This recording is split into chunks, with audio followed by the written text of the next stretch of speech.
महाराष्ट्राचे उपमुख्यमंत्री अजितदादा पवार साहेब आज सकाळी त्यांच्या निधनाचं दुःखद वृत्त हे वाऱ्यासारखं पसरलं आणि मनाला वेदना देणारी ही घटना आहे.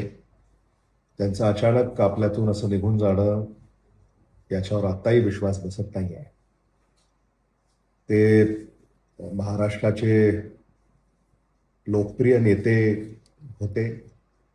महाराष्ट्राच्या राजकारणामध्ये त्यांचा एक वेगळा दबदबा राहिला आणि महाराष्ट्राच्या जडणघडणेमध्ये गेली काही दशकं त्यांचं योगदान हे कोणीही नाकारू शकणार नाही.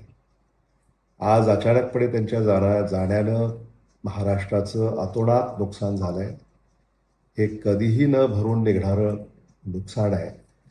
कारण जेव्हा सामान्य माणसाला न्याय देणारी माणसं आपल्यातून अचानकपणे निघून जातात तेव्हा सामान्य माणसाचं कधीही न भरून निघणारं नुकसान होतं.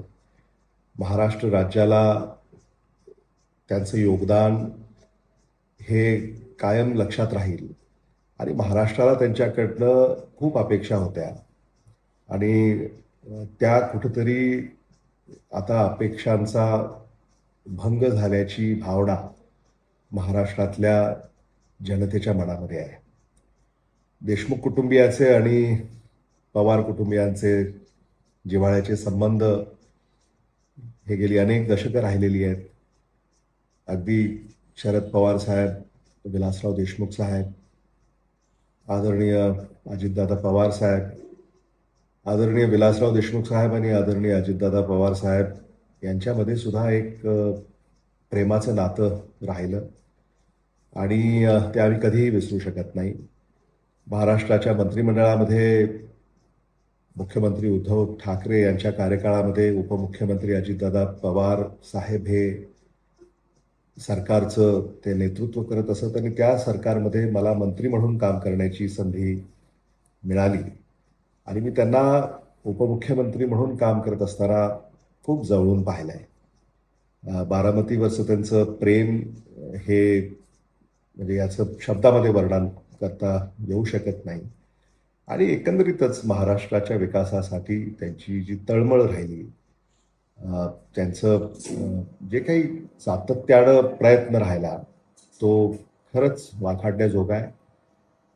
मी आज त्यांचं निघून जाणं हे देशमुख कुटुंबियासाठी हे अगदी वैयक्तिक असं नुकसान आहे.